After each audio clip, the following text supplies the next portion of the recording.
అమరావతి రాజధాని నిర్మాణంలో దోపిడీ మరోసారి బట్టబయలైంది. ఈసారి కేంద్ర కేబినెట్ సాక్షిగా ఈ విషయం తేటతెల్లమైంది. రాష్ట్ర ప్రభుత్వం నిర్మిస్తున్నటువంటి నిర్మాణాలకు చదరపు అడుగు 20,000 రూపాయలు ఖర్చు పెడుతుంటే కేంద్ర ప్రభుత్వం నిర్మిస్తున్నటువంటి బిల్డింగ్లకు కేవలం 5,587 రూపాయల లోపే ఈ ఖర్చు పెడుతున్నారు. ఎందుకు ఇంత వ్యత్యాసం, ఎందుకు ఇంత తేడా ఉంది? అదే ఇప్పుడు అందరి ప్రశ్న.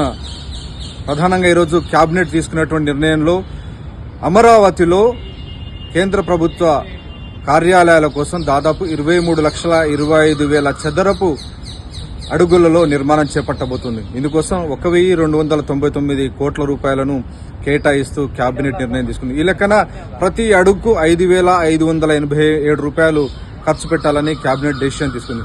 ఇక ప్రభుత్వ ఉద్యోగుల రెసిడెన్షియల్ కాంప్లెక్స్ కోసం దాదాపు 31,30,000 చదరపు అడుగుల నిర్మాణం చేపట్టాలని నిర్ణయం తీసుకోగా ఇందుకోసం 1,236 కోట్ల రూపాయలను ఖర్చు పెట్టబోతుంది. సో ఈ లెక్కన డివైడ్ చేస్తే మనకు ఒక అడుగు 3,946 రూపాయలు ఒక అడుగు నిర్మాణం ఖర్చు అవుతుంది.